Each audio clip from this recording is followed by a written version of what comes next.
અનંત વિજ્ઞાનમતીત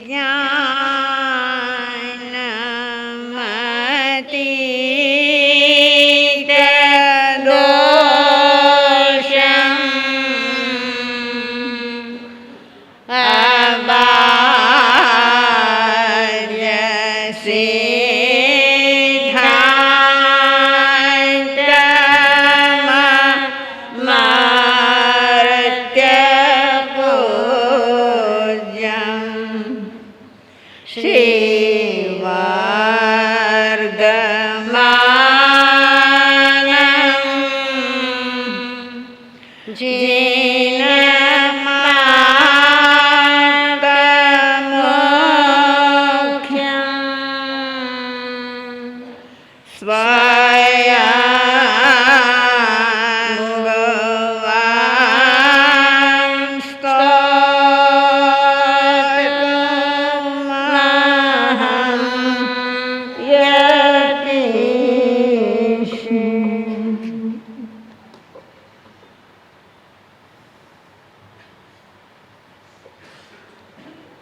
વિતરાગ પરમાત્મા અનંત જ્ઞાની દર્શની પ્રભુવીર જગતના ભવજીવો સમક્ષ અમૃતમય વાણીનો પ્રવાહ વહાવતા ભવ્યાત્માઓને મોક્ષનો માર્ગ બતાવી ગયા છે. મોક્ષ માર્ગે ચડ્યા પછી એ માર્ગમાં આવતા વિઘ્નો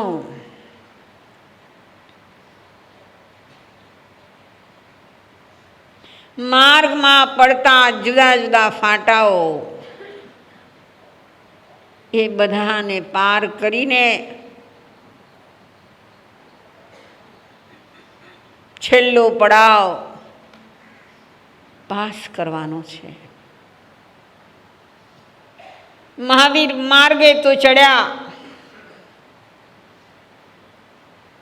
નૈસારના ભવમાં જ માર્ગ મળી ગયો.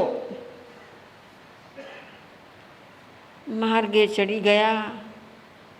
કેટલા લાંબા કાળ સુધી સમ્યક દર્શનનો એ પ્રકાશ આત્માને અજવાળતો રહ્યો.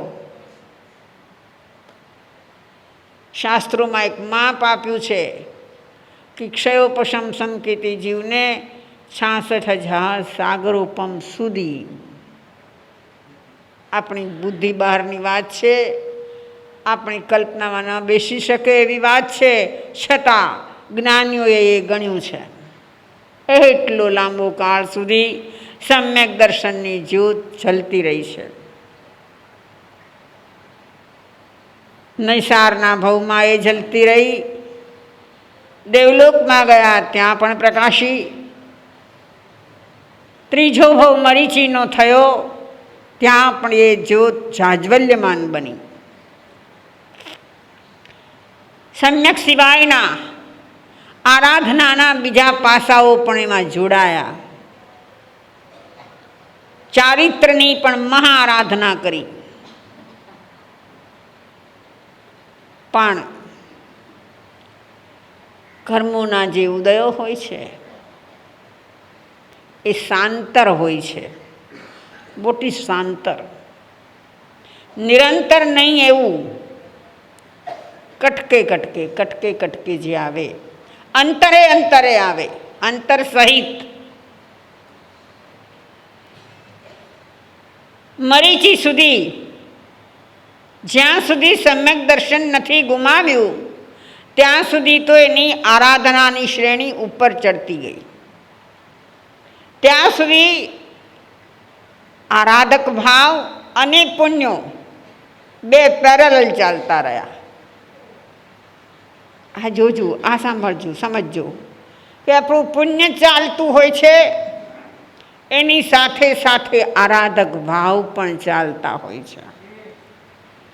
અને આ પુણ્યની પ્રબળતા હોય તો આરાધક ભાવ માટેના જે સંયોગો જોઈએ એ સંયોગો સાનુકૂળ મળે છે. મરીચીને બધા જ સંયોગો સાનુકૂળ મળ્યા, પણ વચમાં પાપનો ઉદય થયો કે જેણે ચારિત્રથી ભ્રષ્ટ કર્યા, મદાંધ કર્યા, સમ્યકથી ભ્રષ્ટ કર્યા, અને છેલ્લે જે બહુ જ મહત્વપૂર્ણ વસ્તુ છે એ છે કે આ બધું થયા છતાં એ આલોચના ન કરી શક્યા. આ વાત સમજજો કે પાપ તો લગભગ જીવો કરતા જ રહ્યા છે. સંસાર એ પાપનું જ સાધન છે, એટલે કરતા જ રહે છે લોકો.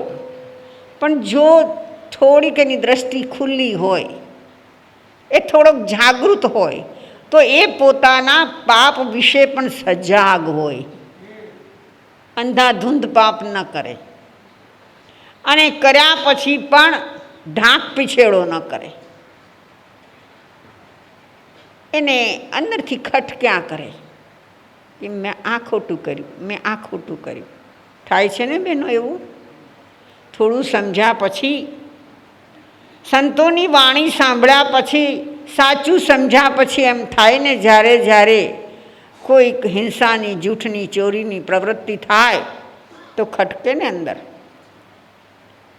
એ ખટકારો જો વધારે ઊભો થાય, કેવો ખટકો કે એ ખટકો સહન ન થાય એવો અસહ્ય જ્યારે થઈ જાય.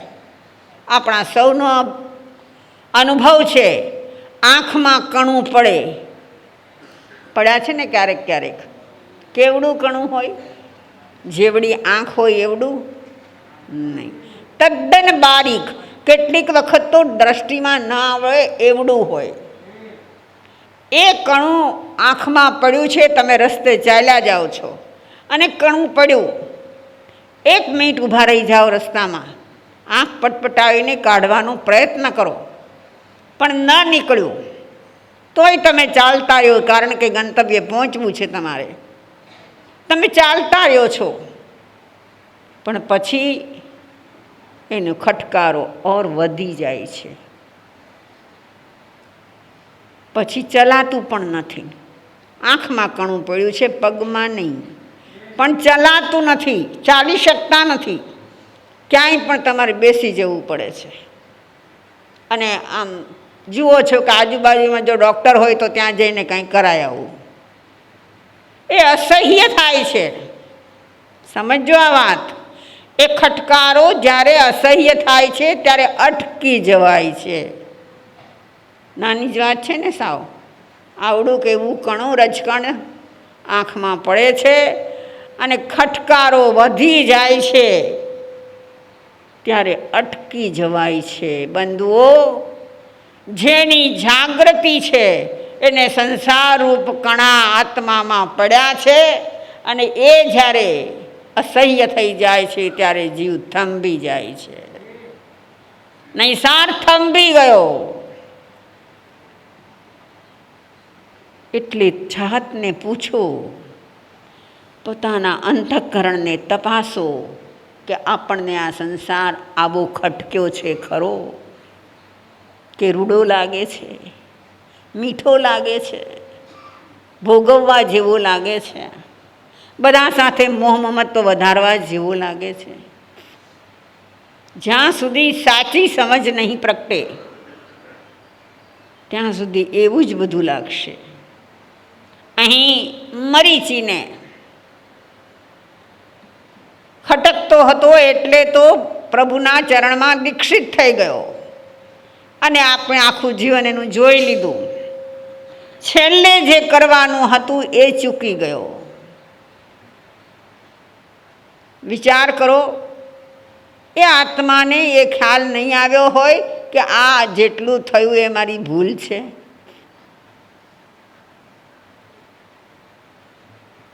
મેં ચારિત્રથી પતિત થઈ ત્રિદંડીપણું સ્વીકાર્યું, એ મારા ભગવાનનું અપમાન છે. ભગવાને જે માર્ગ બતાવ્યો એ માર્ગથી વિરુદ્ધ હું ચાલ્યો, તો એ મારી ભૂલ છે. પદવીના નશામાં નાચ્યો એ મારી ભૂલ છે, ઉચ્ચસૂત્ર પ્રરૂપણા કરી એ મારી ભૂલ છે. આ નહીં એને ખબર હોય તો શું કરવું જોઈતું તું એને મર્યા પહેલાં આલોચના કરવી જોઈતી હતી. આલોચના એટલે કેવી? અમે અહીંથી બોલી જઈએ ને તમે સાંભળી જાઓ એવી? આપણે ત્યાં શું થાય છે, હમણાં સંવત્સરીનો દિવસ આવશે, અમે અહીંથી બોલવા માંડશું ને તમે મીઠામી દુકડમ દેવા માંડશો, પતિ આલોચના. એમ નથી થતું. એ ઠીક છે, આપણા ગુરુવર્યોએ આ પરંપરા સર્જી છે અને એ પરંપરાને આપણે નિભાવીએ છીએ, એક વાત જુદી છે. પણ આલોચના તો કોનું નામ છે કે અંતરમાં કરેલા પાપનો ખટકો ઊભો થાય અને સહજ સહજ અંદરથી પશ્ચાતાપ જાગે. એ જાગવાથી તો કેટલા કર્મો ખપી જાય છે, મહાન નિર્જરા થઈ જાય છે. પણ એ મરીચી ન કરી શક્યો. ગયો તો દેવલોકમાં, 5મા દેવલોકમાં. કેટલું સરસ સ્થાન મળ્યું નહીં?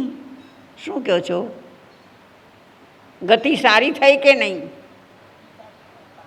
શું કહો છો તમે? દેવગતિની કેવી ગતિ માનો છો? શુભ ગતિ કે અશુભ ગતિ? તમારી માન્યતા મને કહો. શુભ ગતિ માનો છો ને? એ શુભ ગતિ કેમ છે? તો કે સંસારમાં રખડતા જીવને ભોગોનું જ આલંબન જોઈએ છે. વધુમાં વધુ ભોગો મળે એ ઈચ્છે છે, એટલે એને એ સારું સ્થાન લાગે છે. તમારી દીકરીની સગાઈ કરો અને કોક કરોડપતિ મળી ગયો તો શું કહેશો તમે? તમારા મોઢામાંથી કયો શબ્દ નીકળશે? બહુ સુખી ઘર મળ્યું. બરાબર? આજ બોલો ને, મારી દીકરીને બહુ સુખી ઘર મળ્યું. સુખી કોને કહેવાય? સુખી કોને કહેવાય? ખૂબ પૈસો છે, ખૂબ સાધનો છે, ખૂબ સગવડતાઓ છે, જે ચાહે તે મેળવી શકે છે, એને સુખ માનો છો ને? જ્ઞાની ના કહે છે કે જેના પરિણામમાં દુઃખ છે એને સુખ ન કહેવાય. એનું રિઝલ્ટ શું આવશે? ઘણા ભોગ ભોગવે, એનું રિઝલ્ટ શું? પરિણામે પાપ થાય છે અને પાપના ફળ ભોગવવા હંમેશા આકરા હોય છે. હા, આપણે અહીં મરીચીની વાત કરતા હતા. મરીચી 5મા દેવલોકે ગયા, છતાં એ ભવને આપણે રૂડો ભવ નથી કહેતા. કેમ થયું શું ત્યાં? જુઓ કેટલો ફરક પડી જાય છે, જરાય ખ્યાલ કરજો. નૈસારના ભવથી પણ એ દેવલોકમાં ગયા હતા, મરીચીના ભવથી પણ દેવલોકમાં ગયા. બેયમાં ફરક ખરો? શું ફરક? પહેલા ભવની અંદર સમ્યક્ત્વ સાથે લઈને ગયા છે, એટલે દેવલોકની રિદ્ધિમાં પણ લપટાયો નથી. અરે એટલું જ નહીં, દેવલોકનું આયુષ્ય પૂરું કરીને ચક્રવર્તીને ત્યાં પેદા થયો તો પણ એમાં એ મૂંઝાયો નથી. ત્યાંની રિદ્ધિ સિદ્ધિ એને આકર્ષી શકી નથી. આ કારણ શેનું છે? આ તો કે આરાધના કરી, એ આરાધનાના એવા ડીપ સંસ્કાર અંદર નાખ્યા કે જે સંસ્કારે સામે એટલું મળવા છતાં પણ એના પ્રત્યે આકર્ષણ નથી. અને હવે શું થયું? મરીચીના ભવમાં પણ પુણ્ય તો ખૂબ ઉપાર્જન કર્યા, પણ સાથે સાથે જેટલી વિરાધનાઓ થઈ, એ વિરાધનાના ફળ સ્વરૂપે ભીતરમાં રહેલો આરાધક ભાવ ઝંખવાઈ ગયો, ઝાંખો પડી ગયો. એટલે પાંચમા દેવલોકમાં ગયો છે તો ત્યાંના ભોગોપભોગની અંદર લીન થઈ ગયો છે. પહેલાં દેવલોકમાં લીન નહોતો થયો, એ અહીંયા થઈ ગયો. જો જીવની પરિણતિ કેવી હોય છે, આપણે તો કાંઈ વિચારવું જ નથી. લોલે લોલ એમને એમ જીવી જવું છે. બધા જીવે છે એમ આપણે જીવી જઈએ. ભાઈ આમ કેમ કરત? તો કે કોણ એમ નથી કરતું. ખોટું કરતા હો અને તમને કહેવામાં આવે કે ભાઈ આ કરવો એ ઠીક છે, તો કે કોણ નથી કરતું એ તો બતાવો. છે ને આપણી આ પરિણતિ. કોઈ કરે ન કરે એની સાથે મતલબ નથી. તું કરે એના સંસ્કાર તારા આત્મા પર પડશે અને એનું ફળ તને મળશે. મરીચીનો આત્મા પાંચમા દેવલોકમાં લુબ્ધ બનીને જીવી રહ્યો છે. આયુષ્ય પૂર્ણ થતાં પાંચમા ભવે એક બ્રાહ્મણ કુળમાં અવતર્યો. બ્રાહ્મણ કુળમાં એ પ્રમાણે જીવ્યો. છઠ્ઠો ભવ પણ બ્રાહ્મણનો થયો. સંસારની આસક્તિમાં મૂંઝાયેલો એ જીવ આવા મળેલા મનુષ્ય ભવને ગુમાવી રહ્યો છે. બ્રાહ્મણનો ભવ પણ મનુષ્યનો છે. એ પાંચમો ને છઠ્ઠો બંને ભવ એના મનુષ્યના છે, પણ બંને ભવની અંદર સંસારની આસક્તિમાં રમી રહ્યો છે. ત્યાર પછી સાતમા ભવમાં ફરી પેલું દેવલોક મળ્યું એને. પણ ત્યાંય લુબ્ધ છે. બંધુઓ, આ લુબ્ધતા એ વિચારણીય છે. આપણે આપણી ભીતર જરા દ્રષ્ટિ કરીએ કે આપણને શેમાં લુબ્ધતા છે, શેમાં લોભાઈએ છીએ. આપણી પાસે કેટલું છે? સાંસારિક દ્રષ્ટિએ જો વિચાર કરીએ તો તમારી પાસે જે રિદ્ધિ સિદ્ધિ છે એ કેટલી, એનું માપ શું કાઢી શકીએ? હું ઘણી વખત ઘણાને પૂછું છું, આપણા ભાઈઓને, કે કેટલીક વખત કોઈ મેગેઝિનોમાં કે કોઈ પેપરમાં, ન્યૂઝપેપરમાં આ ભારતમાં કે વર્લ્ડમાં ટોપ 10ના નામ આવે છે. એમાં નંબર બદલતા રહે છે. એક પહેલે નંબરે હતો ને ત્રીજે હતો ને ત્રીજે હતો એ પહેલે આવ્યો ને એ બધું તો ચાલે છે. એ ટોપ 10ના નામમાં તમારું નામ ખરું? નહીં. અહીં બેઠેલા કોઈનું નહીં. અચ્છા, તો કેટલામું આવે તમારું નામ એ મને કહો. આ જે આખી ગણતરી થાય છે, પૈસાથી જ થાય ને ગણતરી તો, કે ભાઈ કરોડો છે કે અરબો છે કે ખરબો છે કે આટલા છે કે તેટલા છે, એનાથી જ નંબર તો નોંધાય છે ને. તો તમારો નંબર કેટલામાં આવે? નહીં. લતાબેન, તમારો નહીં આવે ચોથો પાંચમો નંબર? ના રે ના. ખબર છે તમને? છતાં જેટલું છે એટલામાં કેટલી આસક્તિ છે, કેટલો મોહ છે. બધું જ ભોગવી લઉં ને હજુ વધારે મેળવી લઉં. હજુ વધારે, કેટલું વધારે. ક્યાંક તો લિમિટ હોવી જોઈએ. મળે છે કોક એવા.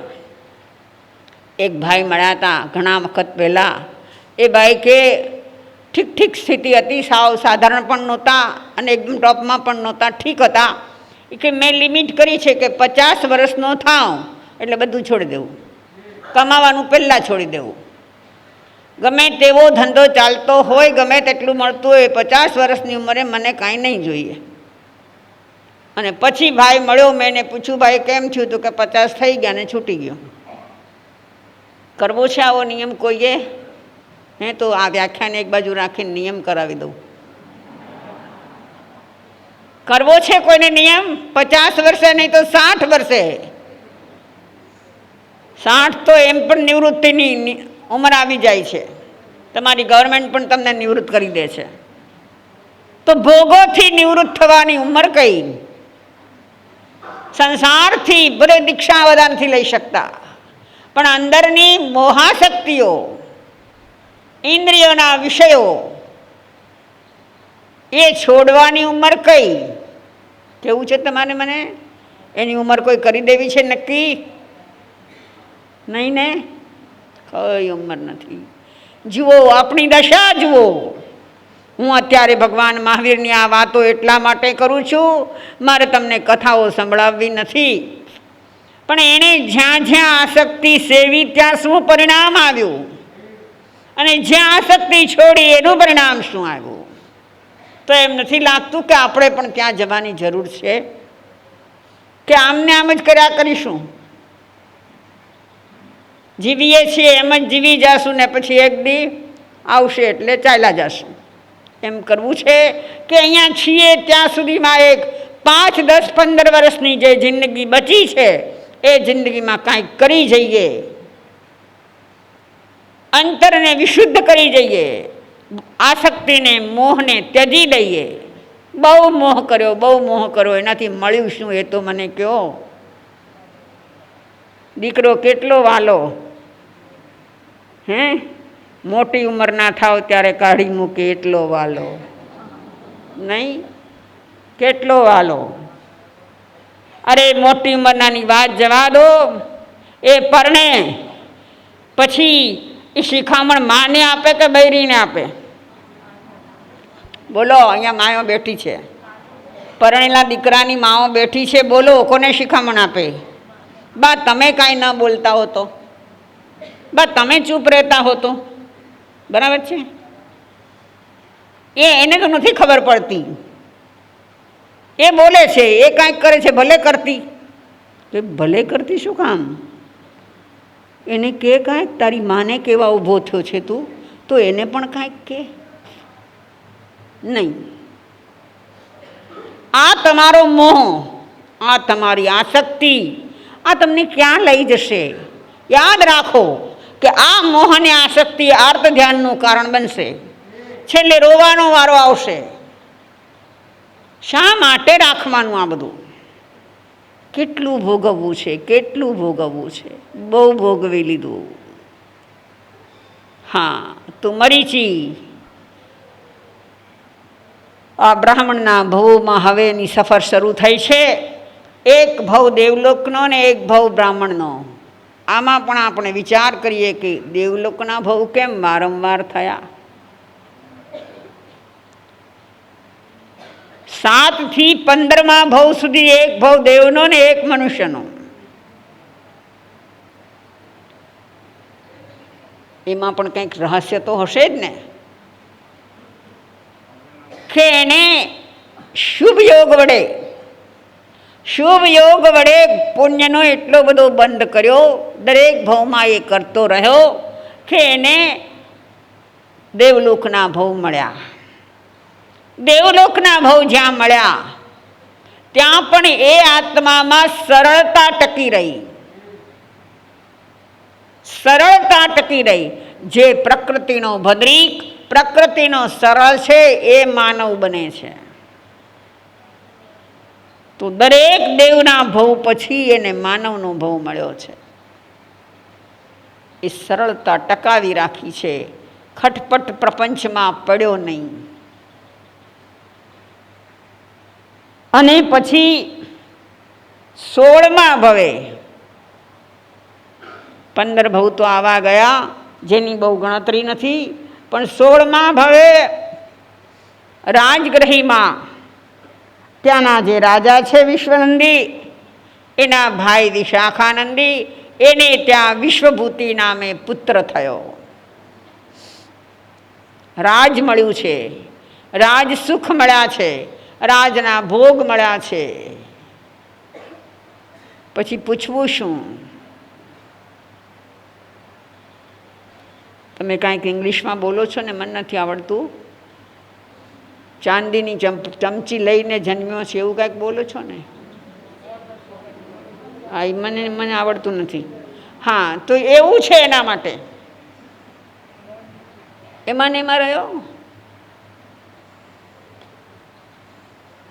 જન્મ્યો તો ખરો એવો, બધું મળ્યું તો ખરું, માણ્યું પણ ખરું, પરણ્યો પણ ખરો,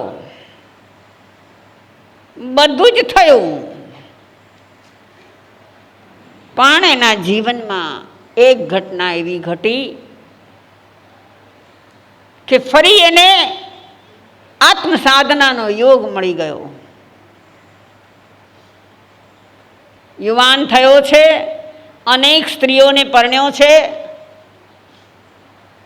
રાજના બગીચામાં મોજ કરવા ગયો છે.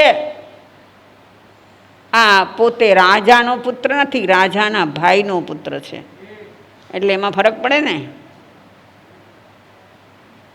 આ બધા ફરક પાડતા પાડતા બધા જ ફરક પડી ગયા. એ ગયો છે પોતાની રાણીઓ સાથે, અને એટલામાં રાજાનો પુત્ર વિશ્વનંદી એ પણ એ બગીચામાં કીડા કરવા આવે છે. કથા ખબર છે તમને. બગીચાના દ્વાર પર વિશ્વભૂતિના દ્વારપાળ ઊભા છે, અટકાવે છે રાજકુમારને. કેમ ભાઈ? કે નહીં, અંદર વિશ્વભૂતિ છે, તમને બગીચામાં પ્રવેશ નહીં મળે.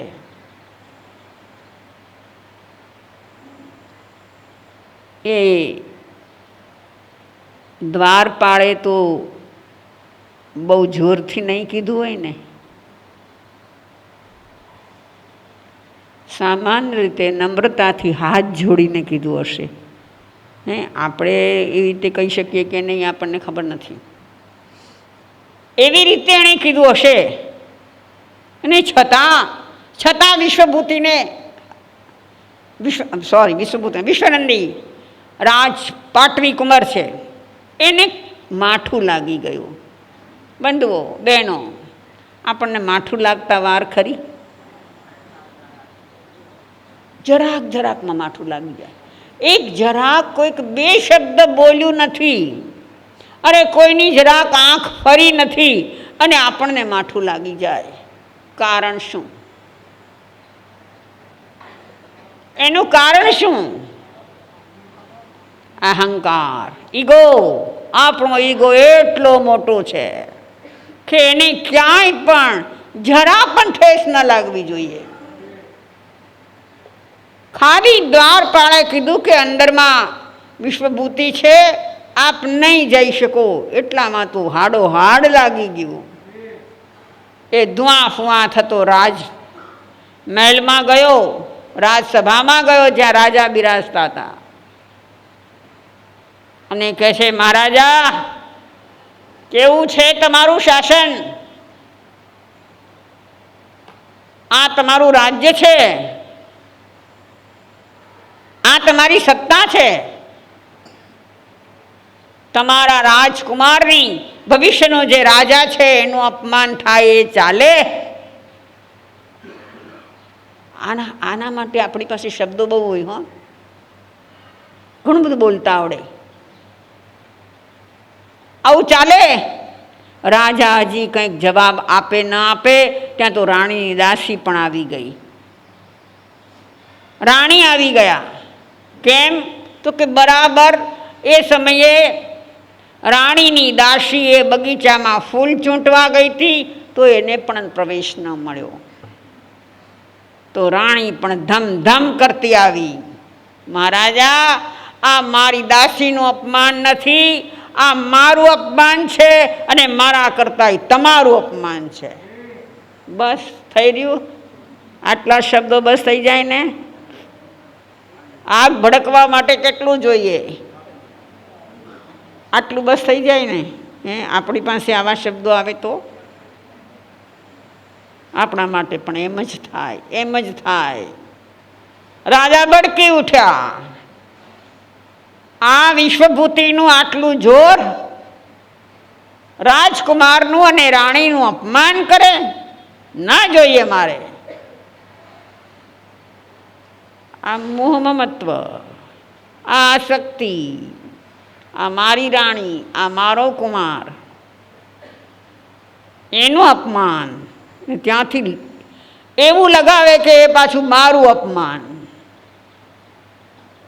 જુઓ આપણા અંદરમાં ભાવો પડેલા છે હો. એક નહીં તો બીજા શબ્દોમાં, એક નહીં તો બીજા ભાવોમાં આ ભાવોને આપણે ઘૂંટ્યા કરીએ છીએ અને એ ઘૂંટામણ આપણો સંસાર વધારે છે.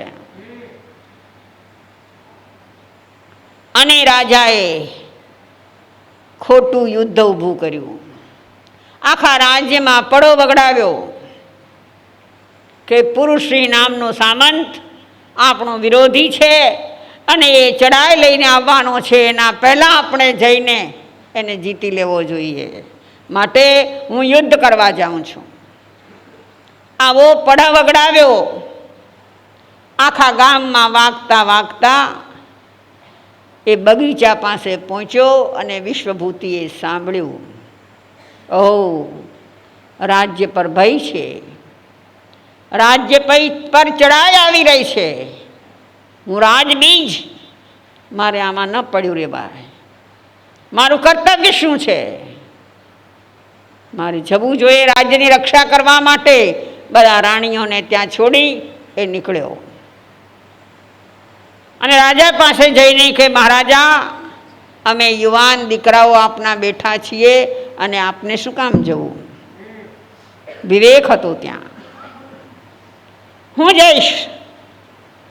રાજાને એટલું જ જોઈતું હતું કે આ ગમે તેમ કરીને, શું કહેવાય એને, કેવો શબ્દ બોલાય, ગમે તેમ થઈને ટળે. કોઈને ટાળો છો ખરા? કરો છો આવું? મનમાં ક્યારેય ભાવ આવે છે કે હવે આઘો ટળે તો ઠીક, આ કાંટો નીકળી જાય તો ઠીક થાય છે ને? આ એક એક ભાવને તમે તપાસતા રહેજો. એક એક ભાવની કિંમત ચૂકવવી પડે છે. કોઈ ભાવ વ્યર્થ નથી જાતો. આપણા ચિત્તની અંદર પ્રગટેલો શુભ કે અશુભ ભાવ, કોઈ પણ ભાવ હોય એ વ્યર્થ નહીં જાય. રાજાને એમ થયું અને એણે સૈન્ય તૈયાર કરી આપ્યું. વિશ્વભૂતિ સૈન્યને લઈને ગયા, પેલાના પ્રદેશ સુધી પહોંચી ગયા. એને એમ હતું કે આ સામો આવતો હશે યુદ્ધ લઈને, પણ એ તો કોઈ દેખાતો નથી. એના મહેલ સુધી પહોંચી ગયા અને એ સામંત પુરુષને ખબર પડી એટલે એનું સ્વાગત કર્યું. એણે માન આપ્યું, આદર આપ્યો, સન્માન આપ્યું. વિશ્વભૂતિ વિચારે છે કે આ શું છે, કેમ આમ છે? એણે પૂછી લીધું કે તમે યુદ્ધ લઈને આવતા હતા? તો કે નહીં, કે હું તો તમારા અંડરમાં જ છું અને હું કાયમ અંડર રહેવા માગું છું. હું ક્યારેય મહારાજાનો વિરોધી થયો નથી ને થવાનો નથી. વિશ્વભૂતિ સમજ્યા તો ખરા કે દાળમાં કાંઈક કાળું શું હોય? કોકમ તો સારી ચીજ છે ને, તો એનું અપમાન. કોકમ શું કામ નાખો છો દાળમાં? ખબર છે, હવે તો નથી નાખતા, હવે બધા સુધરી ગયા. કોકમ શું કામ નાખો છો? કોકમ શું ચીજ છે? ભરપૂર હેમોગ્લોબિનથી ભરેલું છે. કાળું કોકમ જે વાપરતા હતા ને દાળમાં, એ હેમોગ્લોબિનથી ભરેલું છે. આપણા વડવાઓ એટલે નાખતા હતા, દાળ કાળી થાય તો થાય, પણ જે ખાય એનું હેમોગ્લોબિન વધે. અને છતાં બિચારાનું અપમાન. દાળમાં કાળું શું? તો કે કોકમ. વિશ્વભૂતિને આ સમજાઈ ગયું. ત્યાં સામંતસિંહે એને બહુ માન સન્માન આપ્યું છે, આદર સહિત રાખ્યા છે. 3-4 દિવસ રોકાયા, પાછા આવ્યા. પછી એમને થયું કે લાવને રસ્તામાં જ આ બગીચો આવે છે તો પેલા બગીચે જતો જાઉં. અને ગયા તો ત્યાં પણ એ જ થયું ને. ત્યાં વળી વિશ્વનંદીના દ્વારપાળ ઊભા છે કે નહીં, રાજકુમાર અંદર છે. સમજી ગયો વિશ્વભૂતિ કે આ શું રમત હતી. મને કાઢવા માટે અને એને આ ચાન્સ આપવા માટે આ કરેલું છે કાવતરું. એને મનમાં વિચાર આવે છે કે રાજાઓ પણ આવા કાવતરાખોર હોય કે કાવતરા કરે? કોણ કોણ કરે? રાજા કરે, પછી શેઠ શ્રીમંત કરે, વાણિયા કરે, હે બધાય કરે. જેને સ્વાર્થ છે, જેને લોભ છે, જેને તૃષ્ણા છે, એ બધા કાવતરા રચવાના. હવે કાવતરું કર્યું. વિશ્વભૂતિને ગુસ્સો આવ્યો. એક કોઠાના ઝાડ પાસે ઊભા છે, એને જોરથી મુક્કો મારે છે.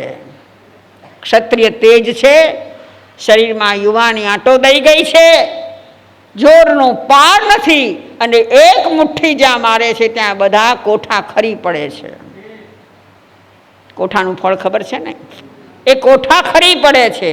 ત્યાં ઉભેલા દ્વારપાળને કહે છે કે કહી દેજે તારા રાજકુમારને કે મારામાં શક્તિ છે કે બધા એના માથા ધડથી આમ હેઠા પાડી દઉં, પણ ના, મારે એવું કરવું નથી. અને બીજી ક્ષણે એને વિચાર આવ્યો કે આ સંસારમાં રહીને શું કરવું? જ્યાં વહાલા વેરી થાય, જ્યાં પોતાના જ કૂવામાં ઉતારે, ત્યાં રહીને શું કરવું? કોઈને કહેવા ન ઊભો રહ્યો, પૂછવા ન ઊભો રહ્યો, સીધો ચાલ્યો ગયો, જંગલ તરફ ચાલ્યો ગયો કે જોઈશ હવે શું થાય છે. અને એના સદભાગ્યે જંગલમાં એને એક મુનિવર મળી ગયા, સંભૂતિ વિજયજી મળી ગયા.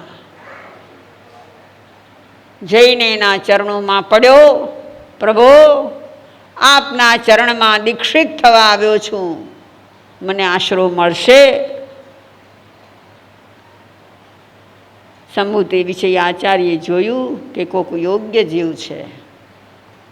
હા ભાઈ, આવી જા, તને કરેલી ભંતે મળશે, તું મુનિ બની શકીશ, આવી જા. અને દીક્ષિત થયા, દીક્ષિત થયા. અને મરીચીના ભવમાં જે રત્નત્રયની અને તપની આરાધના કરી હતી, એના જે સંસ્કારો હજી આત્મામાં પડ્યા હતા, એ સંસ્કારો ખીલી ઉઠ્યા. જો સંસ્કારો કેટલું કામ કરે છે. આ ભવના આવતે જ ભવે કામ કરે એવું જરૂરી નથી. કેટલા ભવ પછી સારા ને માઠા બેવ સંસ્કારો જાગી શકે છે. જેમ પુણ્ય ને પાપ બંને ગમે તેટલા ભવ પછી ફળ આપે છે. આ ભવે કરેલું પુણ્ય આવતે ભવે જ ફળશે એવું જરૂરી નથી. એવી જ રીતે આ ભવે કરેલું પાપ આવતા ભવે આપણને ફળ આપશે એમ પણ જરૂરી નથી કોઈ પણ ભવમાં, કારણ કે એના સ્થિતિ બંધ હોય છે. કર્મ ફિલોસોફીનું ગણિત એટલું એક્યુરેટ છે કે તમારા વેપારીના ગણિત પણ એવા નહીં હોય. જ્યાં જે ભાવ થયો એ ભાવથી જેવું કર્મ બંધાયું, એ કર્મ બંધાવાની સાથે સાથે એની સ્થિતિ નક્કી થાય છે. સ્થિતિ બંધ થાય છે, એ નક્કી થાય છે કે આટલા વખત પછી આ કર્મ ભોગવવાનું છે. તો એ મરીચીના ભવમાં કરેલી આરાધના, એ આરાધનાના સંસ્કારો અહીંયા ઉદિત થઈ ગયા, દીક્ષિત થયા, અને જ્ઞાન દર્શન ચારિત્ર તપની આરાધના શરૂ થઈ ગઈ. વર્ષો સુધી કરી. બંધુઓ, ભગવાન મહાવીરના ભૂતકાળને જોઈને આપણે એ વિચારવાનું છે કે કોઈ એક કે બે ભવની સાધનાથી જીવ છૂટતો નથી. છૂટવું છે, મુક્ત થવું છે તો કેટલાય ભવો સુધી આ કરવું પડે છે. ભગવાન મહાવીરના ભવોની કથની આપણી સામે છે એટલે આપણે જાણી શકીએ છીએ. આપણને આપણી તો ખબર નથી કે શું થશે, પણ કેટલા ભવો સુધી કરવું પડે છે. હા, તો વિશ્વભૂતિ સાધનામાં જોડાઈ ગયા અને એક ધારું આ સાધના આરાધના એની ચાલી રહી છે. વર્ષો વીતી ગયા. માંસ ખમણના પારણે માંસ ખમણ. અઘરી વાત છે ને. વર્ષી તપ કરતા હો, એકાત્રા કરો ને, એક ઉપવાસને પારણે બીજો એક ઉપવાસ, પાછો એક ઉપવાસ, એવા છઠના પારણે કરો, અઠમના પારણે કરો. આપણા એક સાધ્વીજી મહારાજ હતા, આઈ થિંક દરિયાપુરી સંપ્રદાયના, એ મા સતીજીએ આવા કેટલા વર્ષી તપ કર્યા. અઠમને પારણે અઠમ, ચોલાને પારણે ચોલું. હા, કેટલી તપશ્ચર્યાઓ કરી. અઘરી વાત છે, સહેલી નથી. હમણાં એક ભાઈએ 50માં માંસ ખમણનું પારણું કર્યું. અઘરું છે. વિશ્વભૂતિ માંસ ખમણને પારણે માંસ ખમણ કરી રહ્યા છે. અને એ વખતના સાધુઓ પારણું હોય પોતે વરવા જાય, અવિગ્રહ લઈને જાય. અવિગ્રહ પૂરા થાય તો વરે. અને મથુરા નગરીમાં છે વિશ્વભૂતિ માંસ ખમણને પારણે વહોરવા નીકળ્યા છે. ચાલ્યા જાય છે ને બરાબર રાજપથમાં આવે છે, જ્યાં રાજમહેલ છે. અને કેવો યોગ સર્જાય છે. જુઓ, કંઈક બનવાનું હોય ને, જે ભવિષ્યવક્તા આપણી હોય ને, એમાં જે કંઈ બનવાનું હોય એના યોગો બહુ જ ટૂંક સમયમાં સર્જાઈ જાય છે. આ ખાસ ખ્યાલ રાખજો. આવું કેમ થયું, શા માટે થયું, એમાં આપણને ઘણા વિકલ્પો આવે, પણ યોગ જ એવા સર્જાય કે બરાબર એ સમયે જ પેલો એનો ભાઈ, કાકાઈ ભાઈ વિશ્વનંદી, એના સાસરાનું ગામ છે. મથુરાની રાજકુમારીને પરણ્યા છે એ, એટલે રાજાને ત્યાં એ આવેલા છે. ગોખમાં બેઠા છે. વિશ્વનંદી, એમના પત્ની અને એમની સાથે આવેલા એમના દાસ દાસીઓ બધા બેઠા છે અને મોજ કરી રહ્યા છે, હસી રહ્યા છે, ખેલી રહ્યા છે. અને એવામાં વિશ્વભૂતિ ત્યાંથી પસાર થાય છે. એના નોકરે જોયું કે ત્યાં કોઈક મુનિવર ચાલ્યા જાય છે. બરાબર ધ્યાન કરીને જોયું તો ઓહો, આ તો વિશ્વભૂતિ કુમાર. એટલે વિશ્વનંદીને કહે છે, કુમાર કુમાર જુઓ, આ પેલા વિશ્વભૂતિ ચાલ્યા જાય છે, મુનિ થઈ ગયા છે ને. એટલે એની દ્રષ્ટિ પણ ત્યાં ગઈ. ઓહો, વિશ્વભૂતિ છે. અને બરાબર એ જ સમયે એક હષ્ટપુષ્ટ ગાય, જબરદસ્ત એક ગાય ત્યાંથી ધમધમ કરતી નીકળે છે અને એનો ધક્કો વિશ્વભૂતિને વાગી જાય છે. વિશ્વભૂતિ પડી જાય છે.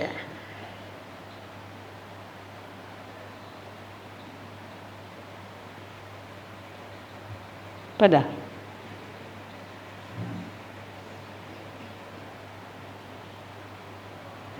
કોઈ માણસ પડે ને એટલે આપણને ટીખળ સૂજે છે, આપણને ટીખળ સૂજે. કોઈ પડે એટલે આપણને હસવું આવે. આ યોગ્ય છે? આ યોગ્ય છે? સજ્જન માણસ આવું કરે ખરો? હસાય કે દોડીને ત્યાં જઈ અને એને સહાય કરાય, એને ઊભો કરીએ, એને વાગ્યું ભાગ્યું હોય તો એના માટે જે ટ્રીટમેન્ટ કરવી પડે એ કરીએ. પણ હસવું તો ન જ જોઈએ. કેમ હસીએ છીએ એનું કારણ શોધ્યું છે? કેમ હસવું આવે છે? ત્યાં આપણો ઈગો કામ કરે છે. એ પડી ગયો, હું હોઉં ને તો ન પડું. અરે તું પણ કઈ વાડીનો મૂળો છે કે તું ન પડ? પણ આવું છૂપું છૂપું અહમ આપણી અંદર પડ્યું હોય છે. અહીંયા પડે છે અને ત્યાં વિશ્વનંદી, એની રાણી અને પાસે ઉભેલા બધા દાસ દાસીઓ હસવા માંડે છે. એટલું તો નહીં, વિશ્વનંદી બોલે છે, કેમ પડી ગયો? કોઠાના ઝાડને મુઠ્ઠી મારીને કોઠા પાડ્યા હતા ને, ક્યાં ગયો બળ તારું? આપણે મેણા મારવાનો વખત આવે ત્યારે ચૂકીએ ખરા? હે બહેનો, ખાસ કહો ને મને. કોઈને ટોન્ટ મારવાનો વખત ચાન્સ જો મળે તો ચૂકાય? ના ચૂકાય ને? શું કહો છો બહેનો? ચૂકાય કે ના ચૂકાય? ના ચૂકાય. ટોન્ટ ન મારવો જોઈએ. અહીં શું કહે છે તમારું? તમારી ભીતર પડેલી સાત્વિકતા તમને શું કહે છે? સંસ્કાર શું કહે છે? કે વખતે સહાનુભૂતિ જાગવી જોઈએ, પણ ટોન્ટિંગ ન કરાય. પેલા એ કર્યું, ક્યાં ગયું તારું બળ? અને એ શબ્દો વિશ્વભૂતિના કાને પડ્યા. હવે જુઓ, હું તમને કહેતી હતી કે જે ઉદયો ચાલે છે એ સાંતર ચાલે છે, અંતર સહિત. કેટલોક વખત સુધી પુણ્યનો ઉદય હોય તો પાછો પાપનો ઉદય આવે છે. વિશ્વભૂતિને પાપનો ઉદય આવ્યો. આ શબ્દો જેવા કાનમાં ગયા કે અંદરથી અપમાનની આગ ભડકી ઉઠી. શું થાય છે? શબ્દો સાંભળીને અપમાન લાગે છે આપણને? હે? અપમાન થયું, આવું બોલ્યો, અને એના અંદરમાં જે જુસ્સો પડ્યો હતો, જે ગુસ્સો પડ્યો હતો, એ જાગી ઉઠ્યો. એ ત્યાં ને ત્યાં પેલી ગાયને પકડે છે. આ કેટલી ક્ષણવારમાં બની ગયેલી વાત છે. મને કહેતા તો વાર લાગે છે. ક્ષણવારમાં બની ગયેલી વાત છે. જે ગાયે એને ધક્કો માર્યો, અહીંથી શબ્દો આવ્યા, એને કાને પડ્યા. એ ગાય તો ઊભી થવા ગઈ હશે, ત્યાં ગાયને લઈને બે શિંગડેથી પકડી અને 3 વખત ઘુમાવીને ફેંકી દીધી. આ જોર ક્યાંથી આવ્યું? પેલો ધક્કો ખાઈને પડી ગયો તો જોર નહોતું, કમજોરી હતી. અને આ જોર ક્યાંથી આવ્યું? ભાઈઓ બહેનો, આવું જોર તમે ક્યારે અનુભવ્યું છે ખરું? તમને આવે છે આવું જોર? આવે? ક્યાંક ક્યારેક જોવા મળે છે કે કેટલા વખતથી ખાટલે પડ્યો હોય, પાણીનો ગ્લાસ જોઈતો હોય તો પણ બોલી ન શકતો હોય. કોક પાણી આપો ને, કોક પાણી આપો ને, એમ કરતો હોય. અને જો એ સમયે ઘરની કે બહારની કોઈ વ્યક્તિ આવીને કંઈક ડુંભાણું મૂક્યું, કંઈક બોલ્યો, કંઈક આડું અવળું થયું અને ભડકો થયો, તો ખાટલામાંથી બેઠો થઈ જાય કે નહીં? થઈ જાય. અરે બોલી નહોતો શકતો, હાથે પાણી નહોતો લઈ શકતો. કેવું જોર આવી ગયું? શેનું છે આ જોર? અહમનું અને એને ગુસ્સાનું પીઠબળ. ગુસ્સો આવે છે, મને આમ કીધું. તપાસી જુઓ, તમારા અંતરને તપાસી જુઓ કે ક્યારેય તમને એમ થાય છે કે મને આમ કેમ કીધું? ત્યાં મને એટલે પોતાની જાતને આપણે શું સમજતા હોઈએ છીએ? જુઓ, અંતર તપાસો. વિશ્વભૂતિએ ગાયને તો ઉલાડીને ફેંકી દીધી, પણ સાથે સાથે ત્યાં નિયાણું કર્યું. બેનો જાણો છો નિયાણું? ભાઈઓ જાણો છો? નિયાણું એટલે પોતે કરેલી આરાધના, પોતે કરેલી તપસ્યા, પોતે સંચિત કરેલા પુણ્યો, એના બદલામાં કોઈક ફળ માંગી લેવું, એનું નામ નિયાણું છે. કેવું ફળ માંગ્યું? કે આ વિશ્વભૂતિને મારનારો, વિશ્વનંદીને મારનારો થાઉં. એને હવે પછીનો ભાવ એવો મળે કે એને સીધો મારી જ નાખવું, મને એવું બળ મળે. જો મારી આ તપશ્ચર્યા, મારી આ સાધના અને એનું જો કાંઈ ફળ હોય તો એને મારવાની મને શક્તિ મળે. શું કર્યું? આ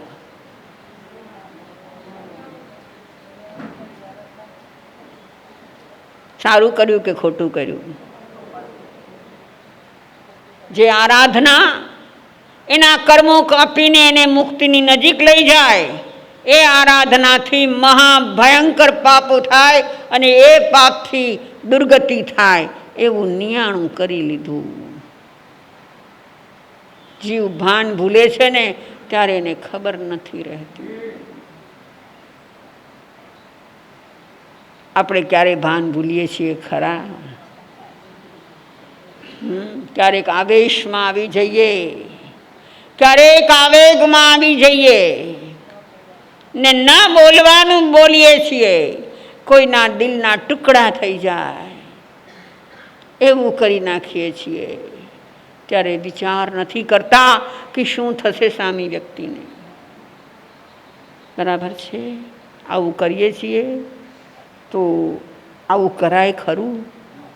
બધા કહો છો ન કરાય, હું કહું છું કરાય. ન કરાય, ન કરાય, હું પણ નથી કહેતી. આવું ન કરાય. આવેશ અને આવેગ, જેમાં ગુસ્સો અને અહમ છે, એ અહમ અને ગુસ્સો આપણને જે કાંઈ કરાવે એ આપણાથી ન થાય. બંધુઓ, આ વિશ્વભૂતિના ભવથી સમજો, સમજો. આ એટલા માટે સાંભળવાનું છે. પર્યુષણના દિવસોમાં આપણા દિલને સ્વચ્છ કરવું છે, શુદ્ધ કરવું છે. એ શુદ્ધિ કરતાં કરતાં કરતાં સંવત્સરીએ પહોંચવું છે. તો જ આપણા વેર ઝેર સમાપ્ત થશે, નહીં તો નહીં થાય.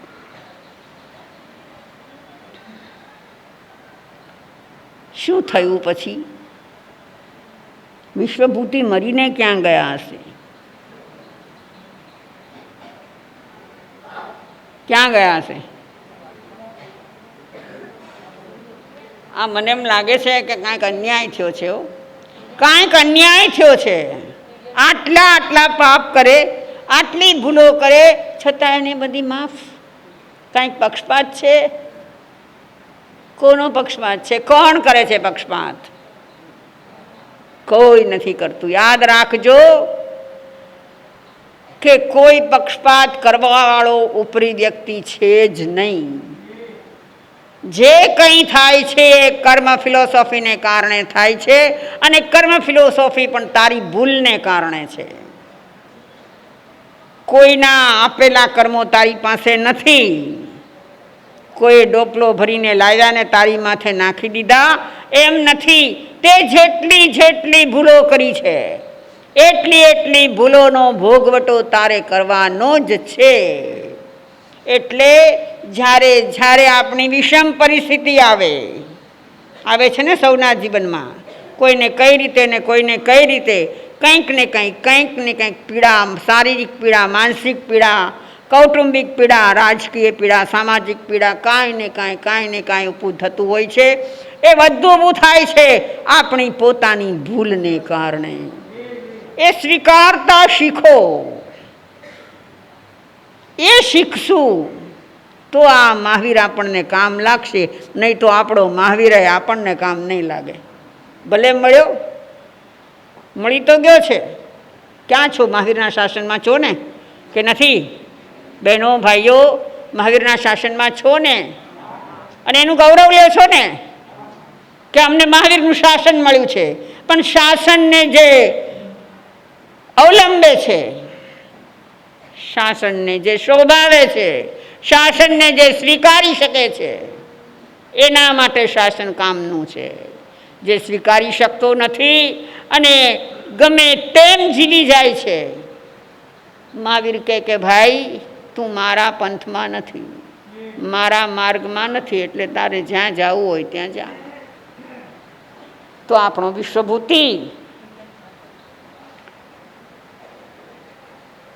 મરણ પામીને 7મા દેવલોકમાં ગયા.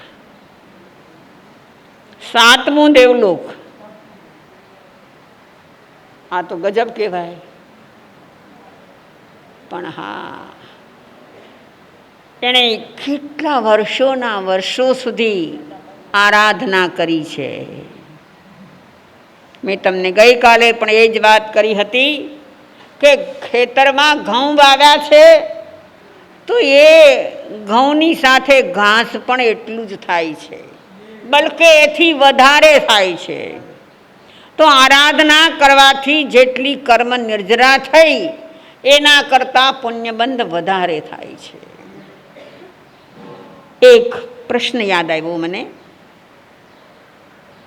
ગૌતમ સ્વામીએ શરણ ભગવંત મહાવીરને એક પ્રશ્ન પૂછ્યો હતો. ગૌતમે કેટલા પ્રશ્નો પૂછ્યા? 36,000. 36,000. આપણને ઘણી વખત વિચાર આવે કે ગૌતમ જેવા જ્ઞાની, મતિ શ્રુત અવધિ અને પછી તો મન પડ્યો પણ હતું, 14 પૂર્વધર, અનંત લબ્ધિના નિધાન, એવા ગૌતમ બાળકની જેમ મહાવીર પાસે રહે છે અને એને પ્રશ્ન પૂછે છે.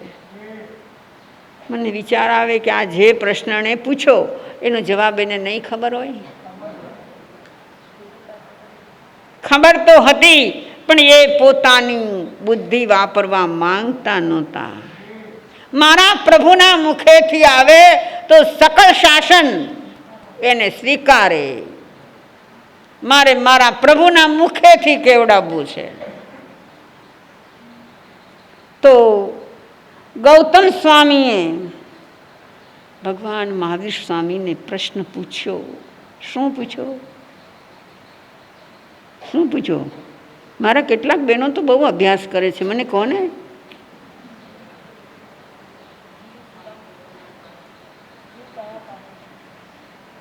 શેની વાત થઈ આપણે?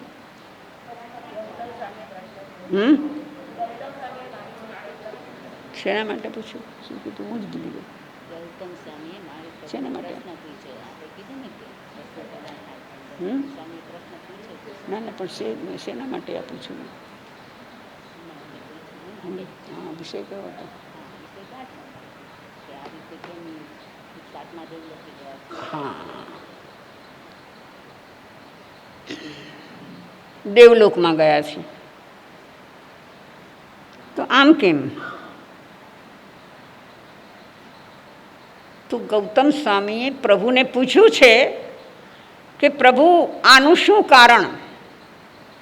તો પ્રભુએ હવે યાદ આવ્યું કે મુનિ, પંચમહાવ્રતધારી મુનિ હોય, એ મુનિનું મૃત્યુ થાય તો એ ક્યાં જાય? ક્યાં જાય? જો બધાનો જવાબ આવ્યો, સાચો જવાબ આવ્યો, દેવલોક જાય. તો ગૌતમે સામો પ્રશ્ન પૂછ્યો કે પ્રભુ, કે જે મુનિએ આખી જિંદગી મહાવ્રતો પાળ્યા છે, સમિતિ ગુપ્તીનું પાલન કર્યું છે, અખંડ બ્રહ્મચર્ય પાળ્યું છે, ભોગાસક્તિનો ત્યાગ કર્યો છે, એવા મુનિ દેવલોકમાં જાય. દેવલોકમાં જઈને શું કરવાનું છે? ત્યાં તો ત્યાંના ભોગો ભોગવવાના છે. તો પ્રભુએ એને એવો સરસ જવાબ આપ્યો. બેનો, તમારામાંથી જે કંઈક થોડુંક પણ ભણેલા છો, જાણતા છો, એ સમજશો. પ્રભુએ જવાબ આપ્યો છે, ગૌતમ, પૂર્વ સંયમ અને પૂર્વ કર્ણને કારણે એ ત્યાં જાય છે. પૂર્વ તપ અને પૂર્વ સંયમ. હવે કોને કહેશો પૂર્વ તપ અને પૂર્વ સંયમ? તમે બધા તપ કરો છો ને, ત્યાગ પણ કરો છો. ત્યાગ છે એ સંયમ છે, ને તપ પણ કરો છો. પૂર્વ તપ અને પૂર્વ સંયમને કારણે એ મુનિ દેવલોકમાં જાય છે. તો ફરી ગૌતમનો પ્રશ્ન આવ્યો, પ્રભુ, પૂર્વ સંયમ અને પૂર્વ તપ એ શું છે? કે ગૌતમ, યથા અપૂર્વ કર્ણ પહેલા, સમજો આ વાત, અપૂર્વ કર્ણ પહેલા કરેલો તપ અને અપૂર્વ કર્ણ પહેલા કરેલો સંયમ, સમજાય છે? નહીં સમજાય બધાને? સમ્યક દર્શન જ્યારે જીવને થાય છે ત્યારે એક એ અપૂર્વ કરણ કરે છે. અપૂર્વ કરણનો તમને સીધો સાદો અર્થ બતાવી દઉં કે આજ સુધી જેવા ઉત્કૃષ્ટ ભાવ નહોતા આવ્યા એવા ભાવ આવે, એનું નામ અપૂર્વ કરણ. અપૂર્વ પહેલાં નહોતા આવ્યા એવા ભાવો, એવા ક્ષાયોક્ષમિક ભાવ, એવા ઔપશમિક ભાવ કે એવા ક્ષાયિક ભાવ, એ ભાવો જેને આવે છે એને અપૂર્વકરણ કહેવાય છે. અને એ અપૂર્વકરણ કરે એટલે સમ્યક દર્શન થાય છે. બીજું અપૂર્વકરણ છે ચારિત્રનું. 8મી ગુણસ્થાને જ્યારે જીવ આવે છે ત્યારે પણ અપૂર્વકરણ થાય છે. 7મા ગુણસ્થાન સુધી જે ભાવ નહોતા, જે શુદ્ધતા નહોતી, એવી શુદ્ધતા આવી જાય તો એને અપૂર્વકરણ કહેવાય છે. કે ત્યાંથી પછી શ્રેણી શરૂ થાય છે, ક્ષપક શ્રેણી શરૂ થાય. તો એ જે અપૂર્વકરણના ભાવ છે એ ભાવ, હમણાં પૂરું કરું છું ભાઈઓ, હમણાં પૂરું કરું છું. એ ભાવો જેને આવે છે એને અપૂર્વકરણ કહેવાય છે. તો એ નથી આવ્યું ત્યાં સુધીનો જે સંયમ, ત્યાં સુધીનો જે તપ, એને પૂર્વ સંયમ અને પૂર્વ તપ કહેવાય છે. તો અપૂર્વ થયા પછી, અપૂર્વકરણ થયા પછી જે આરાધના થાય છે એમાં થોક બંધ નિર્જરા થાય છે, કોટાન કોટી નિર્જરા થાય છે. પણ અપૂર્વકરણ નથી થયું ત્યાં સુધી જે સંયમ અને તપની આરાધના થાય છે એનાથી એટલા જ પુણ્ય બંધાય છે. કારણ કે જે કંઈ કરીએ છીએ એનાથી કાંઈક ને કાંઈક તો થાય જ. તમને ખબર હશે, આપણી દેશી ભાષામાં પણ કહેવાય કે કરણી વાંજણી ન હોય. જે કંઈ કરો એનું કાંઈ ને કાંઈ ફળ તો હોય જ. તો અહીંયા આપણે આ વાત એટલા માટે કરી કે વિશ્વભૂતિ આવું નિયાણું કર્યા પછી, આવો ક્રોધ કર્યા પછી, આવું પાપ કર્યા પછી પણ દેવલોકમાં ગયા. હવે એક વાત બીજી કહી દઉં ભાઈ, તમને મોડું તો થાય છે પણ જરાક સમજવા જેવી વાત છે, કહી દઉં કે એક વાત યાદ રાખવા જેવી છે કે પુણ્યથી પાપ અને પાપથી પુણ્ય કપાતા નથી. કેટલાક લોકો એવું સમજે છે કે આપણે બહુ પાપ કર્યા હોય, જેમ ધંધામાં તમે પાપ કર્યા અને પછી તમને એમ થાય કે બહુ પાપ થયું છે, આ ધંધામાં હમણાં આપણે કમાઈ તો ગયા પણ ખૂબ પાપ કર્યું છે, તો હવે 2-5 લાખનું દાન આપી દઉં. પુણ્ય કરી લો એટલે આપણા પાપ ધોવાઈ જાય. નહીં થાય, નહીં થાય, એ નહીં બને. પુણ્ય થશે જરૂર તમને. એ નિસ્વાર્થ ભાવે આપ્યું હશે તો, નામની તકતી માટે આપ્યું હશે તો નહીં. અહીંયાથી માઇક પરથી રોજ તમારું નામ બોલાય એવી આશાથી રાખ્યું હશે તો નહીં.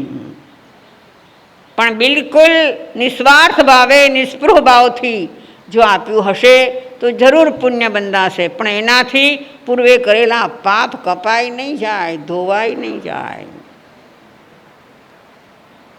એટલે આ એટલા માટે કહું છું કે વિશ્વભૂતિ દેવલાકમાં તો ગયા, પુણ્યના ઉદયે ગયા, ત્યાં બધું એને સુખ સમૃદ્ધિ મળી, પણ કરેલા પાપને પછી ભોગવવા પડશે.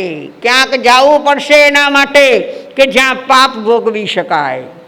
એના માટે સ્થાન નિશ્ચિત હોય. હો, પાપને ભોગવવા માટે પણ સ્થાનો નિશ્ચિત છે, યોનિઓ નિશ્ચિત છે, એવા જન્મો નિશ્ચિત છે કે જ્યાં જાઓ ત્યાં માત્ર પાપ, પાપ ને પાપ જ ભોગવવાના હોય. તો આપણા પ્રભુ ભગવાન મહાવીરનો આત્મા 7મે દેવલોકે પહોંચ્યો છે, પાપનો પોટલો સાથે લઈને ગયો છે. આવું થાય? વિચાર કરો. જેને મહાવીર બનવું છે, આ 24મીમાં જેને તીર્થંકર બનવું છે, જે સમ્યક દર્શન પામી ચૂક્યો છે, જે ઉત્કૃષ્ટ આરાધનાઓ જેણે કરી લીધી છે, એને આવું થાય તો આપણું શું ગજું? આપણું શું ગજું? આપણે ત્યાં એક કહેવત છે કે ગજ ગોથા ખાય ત્યાં ગાડરડાનું શું? આપણે બધા ગજ છીએ કે ગાડરડા? હે, તમારા મોઢે તમે કહો છો ગાડરડા? શું થાય? શું થાય કહેવું પડે. જ્યારે જ્ઞાની આપણને નક્કી કરીને કહે છે કે તું આ છો, ત્યારે કહેવું જ પડે છે આપણે. તો જો એ પ્રભુ મહાવીરનો આત્મા સમ્યક દર્શન પામ્યા પછી આટલી ચારિત્રની આરાધના કર્યા પછી પણ આ હદ સુધી પહોંચી શકતો હોય તો આપણી શી દશા થશે? અચ્છા, એની સાથે એક વાત કહી દઉં, આમાંથી એવો સાર નહીં કાઢતા કે ભાઈ મહાવીર ચડ્યા હતા તોય પડ્યા, તો આપણે તો પડીએ જ ને. બરાબર છે? આવું થાય ને કે મહાવીર જેવા મહાવીર પણ ગોથું ખાઈ ગયા, એને પણ કશાયો આવ્યા, એને પણ અહંકાર કર્યો, તો આપણને તો કરવાની છૂટ જ હોય ને. હે નહીં, એ નથી જોવાનું. આપણે ત્યાં એ દ્રષ્ટિ રાખવાની છે કે હે મહાવીર, તારામાં આટલી તાકાત હતી, છતાં કર્મના ઉદયો તને ફસાવી ગયા, તારી પાસે નહીં કરાવવાનું કરી ગયા, તો મારી પાસે તો હજી તાકાત નથી.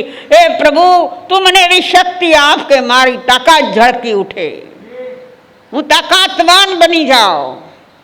તું હાર્યો, હું ન હારું એવું મને કરી દે ને. કયો મારી મહાવીર સામે ચેલેન્જ કરો ને. ઘણાની સામે આમ કરો છો, હે ચેલેન્જ કરો છો ને. તારા મનમાં તું શું સમજેશ? હું એટલે કોણ? અરે મહાવીરને કયો. આ બધાને શું કામ કહો છે? એ બધા તો બિચારા રાંકડા છે. મહાવીર સામે જઈને કહું કે મહાવીર તે કર્યું એના કરતાં સબાયું કરીને હું મુક્તિ ચાલ્યો જઈશ. આપણે એ કરવાનું છે. આપણે મહાવીરના સંતાન છીએ, મહાવીરના જીવનમાંથી એ લેવાનું છે આપણે. અને એના દિવસો છે, પર્યુષણના દિવસોમાં કદાચ જાગૃત થઈએ તો થઈએ, બાકી તો થવાના નથી. બાકી તો આપણને કાંઈ સૂચતું નથી. પણ આ દિવસો જાગૃત થવાના છે. જો અંદરમાં એવો વિચાર ઝબકી જાય, જાગૃત થઈ જઈએ, તો આપણું કામ થઈ જાય એમ છે. એવું વિચારવાની જરૂર નથી કે મહાવીરને આટલા ભવ થયા ને એમાં આમ થયું ને એમાં આમ થયું. અરે કેટલાકને તો ઓછા ભવમાં મુક્તિ ચાલ્યા ગયા છે ને. એ બહુ ઇતિહાસ છે ને આપણી પાસે. તો આપણે એમાંનો નામ નોંધાવીએ. શેમાં નામ નોંધાવવું તમારે? ઓછા ભવમાં ચાલ્યા જઈએ એમાં નામ નોંધાવશું ને? તો બસ, વધારે નહીં કહું, સમય થઈ ગયો છે. મહાવીર જ્યાં સુધી પહોંચ્યા, હજુ એમને કેટલાક કર્મો ભોગવવાના બાકી છે અને કેટલાક કાર્યો કરવાના બાકી છે. બધું જ બાકી છે. એ બધી બાકીની વાતો આપણે કરવી છે અને એમાંથી આપણે કંઈક સત્વ લેવું છે. ભાઈઓ અને બહેનો, અહીંયા આવો છો, પર્યુષણ જાણીને આવો છો, પણ એ જ સત્વ લઈને અહીંથી ઉઠજો કે એમાંથી હું શું લઈ શકું એમ છું, હું શું કરી શકું એમ છું. આપણી પણ ઘોર તાકાત છે. આપણે કોઈ જેવા તેવા નથી. આપણી પાસે બધી તાકાત છે. તો આપણે શું કરી શકીએ એમ છીએ, એ આપણે પોતાની જાતને જોઈને આપણે કરીએ. હું અને તમે સૌ મહાવીર જે માર્ગે ચાલ્યા, જે રીતે એણે આત્માને પામ્યા, આત્મામાંથી પરમાત્મા બન્યા, એ પરમાત્મા દશા મારા તમારામાં છે, એ જાગૃત થાય, એ જ ભાવના. ઋષભ પૌત્ર પ્રભુ વાસુદેવ ચક્રી,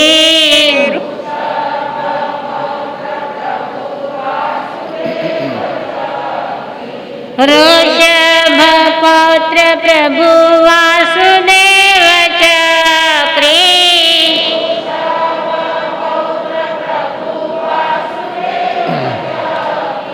જીના કહું કે વીર શીશ નમાવી,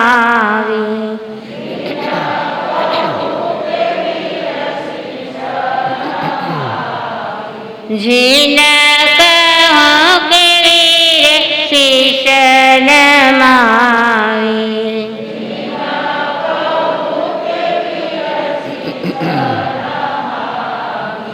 શીશારે લાવ્યા ને ખીલા ખોડાવ્યા, શીશારે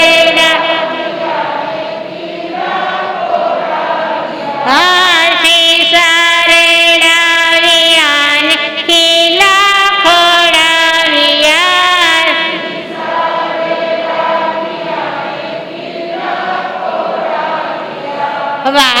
વાસુદેવના ભાવો વિજવ્યા,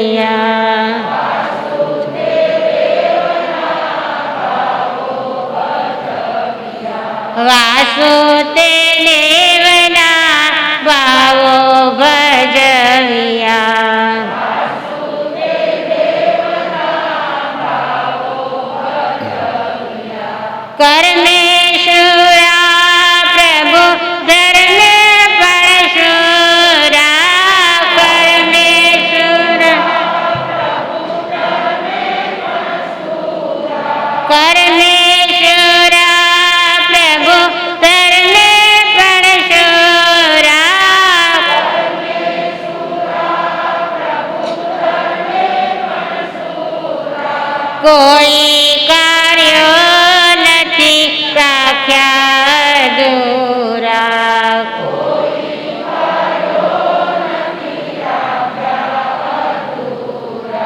કોઈ કાર્યો નથી રાખ્યા અધૂરા.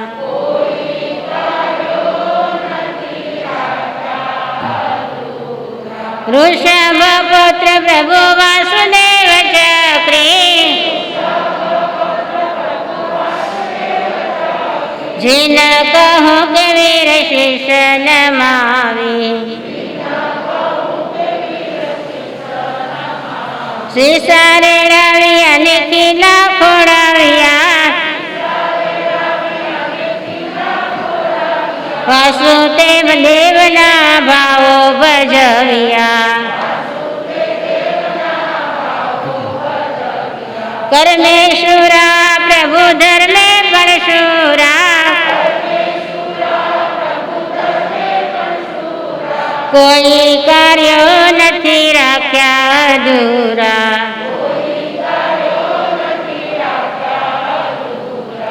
કોઈ કાર્યો નથી રાખ્યા અધૂરા.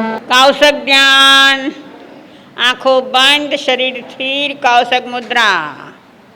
આંખો બંધ, શરીર સ્થિર, કૌશક મુદ્રા. કરોડરજ્જુ સીધી, ગરદન સીધી. 3 વખત ઊંડા શ્વાસ લો, ઊંડા શ્વાસ છોડો. ચિત્તની એકાગ્રતા પૂર્વક આત્મચિંતન. માત્ર ચિંતન, બોલશો નહીં, માત્ર ચિંતન.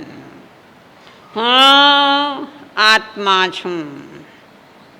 હા, આત્મા છું. જેવો પ્રભુ મહાવીરનો આત્મા એવો મારો આત્મા.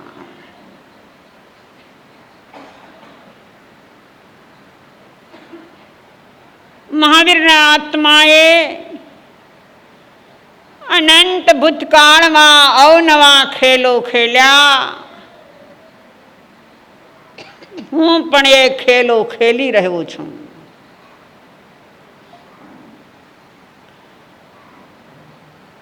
પ્રભુ જ્યાંથી જાગૃત થયા, આત્મ સાધનામાં લાગ્યા, ચડ્યા, વળી પડ્યા, વળી ચડ્યા. આ ઉત્થાન અને પતન એમનું ચાલુ રહ્યું છે. હે ભગવાન, હે પ્રભુ, તે ઘણા ઉત્થાન પતન કર્યા, હું પણ એ જ કરી રહ્યો છું. પણ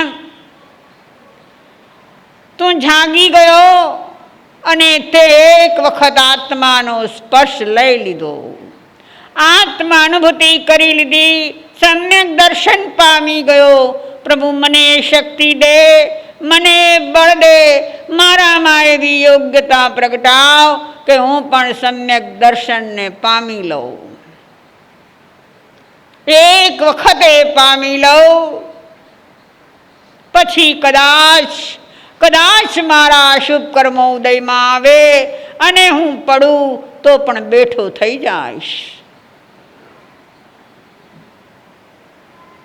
પ્રભુ, તારે પગલે પગલે મને ચાલવું છે. તે ઘણું સહન કર્યું, ઘણું વેઠ્યું. પ્રભુ, મારે પણ એ કરવું પડશે, એ હું કરી લઈશ. પણ હું તારા જેવો બનીને રહીશ. મારે તારા જેવું બનવું છે. હું તારું સંતાન છું, હું તારા જેવો બનીને રહીશ.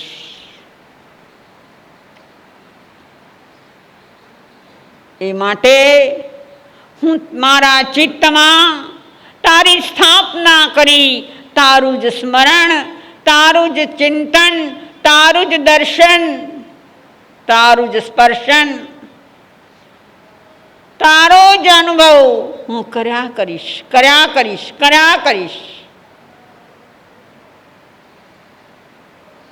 હું આત્મા છું, હું આત્મા છું. शांति शांति शांति।